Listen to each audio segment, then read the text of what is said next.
guys, it's Jouelzy, and we're gonna act like it's Thursday and not late on Friday. I'm so far behind, girl. But I did not get a Smart Brown Girl topic up this week, and I know you guys have been waiting since I posted on Instagram that I read Toni Morrison's latest book, God Help the Child. This late Smart Brown Girl is a book review for God Help the Child, and I'm wearing one of my favorite shirts, Song of Solomon. I don't even know who exactly sells this shirt, but I got it at Paragon, which is a sports store off of Union Square in New York, like 3-4 years ago. I've had the shirt for a minute. But my favorite, hands down, Toni Morrison book is still, might forever be, Song of Solomon. This book overall is not anywhere near top 5 picks of Toni Morrison reads. Before I read this, I did listen to the Toni Morrison interview that she did with NPR. You have to remember that she is 84 years old, she is wheelchair bound, and this is her first book where she writes her characters in the 21st century. For me, that was part of the disconnect in the book. God Help the Child touches on the story of Bride, who is a very, very dark-skinned but gorgeous woman who is the child of 2 light-skinned parents. Her mother, Sweetness, is left by Bride's father after Bride's birth because the father, being light-skinned and not understanding how genetics and DNA actually works, felt that there was no way that Bride could be his child because she just came out so dark-skinned. And then Bride ends up getting into the fashion business and having her own, I believe it was makeup line, and becoming very, very successful, and meeting a friend who encourages her to just wear all white because it strikes a nice contrast against her dark skin, and she never wears any makeup because she just has this beautiful skin. It ends up something that her mother was repulsed by and therefore was a bad mother to her over, became like the ultimate symbol of her beauty in adulthood. It's like the strongest motif of the book. But I just wish that I had more to say about it, because for Toni Morrison and her typical writing style, this left me wanting more.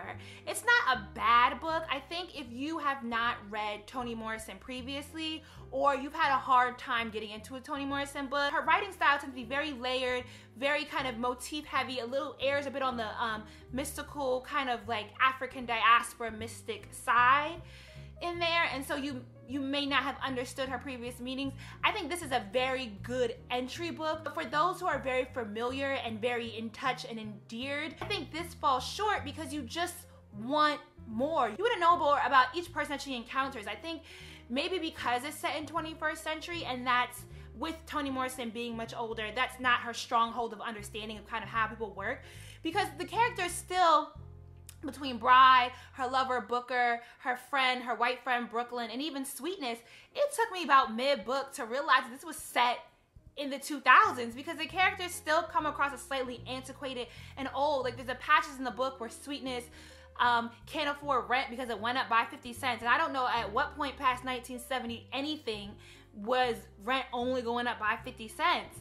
Even the Booker is like super old school. He likes jazz. He's a trumpet player. He's an artist.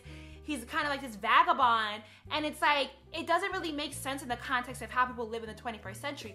It just felt like these characters were pulled out of like the 1930s and 1940s. Toni still holds on to a style of writing characters with a very old soul. I did find Bride very interesting, and in some levels, like, you know, I even related to her in the little bit that I got about her character, in kind of how she deals with heartbreak and how she kind of has this like insular mindset of putting herself down even when everything around her is going out, or not being able to get out of the bed. Girl, I be going through funks like every other day. Booker, Bride's lover, who ends up kind of making her mad a little bit, like, she's really in love with Booker, and I don't think Bride understood that she was in love with him until he like up and leaves her.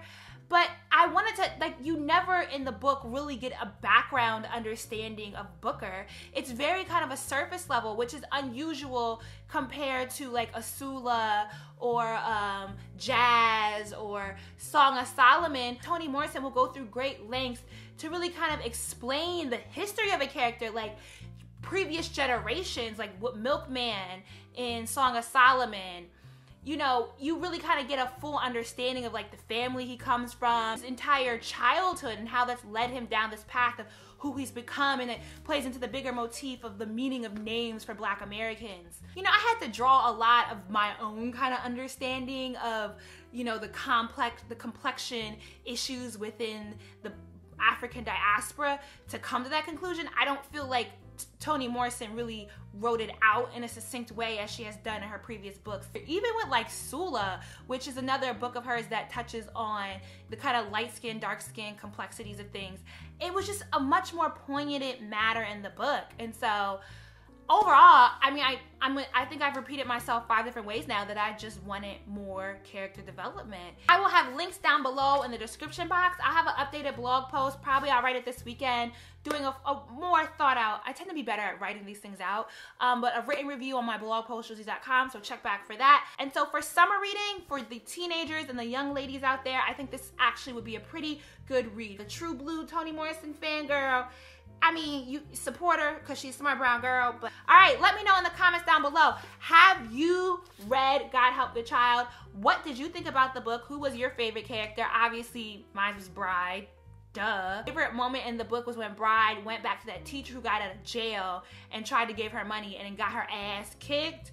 But still, it's just like, I feel like even in reading that, like I was stringing together so much of the story on my own accord. I don't know. Let me know in the comments down below. As always, thanks for watching. Shop smartbrowngirl.com, and I will see you next Thursday. On time. I'm gonna get my life this June. Deuces.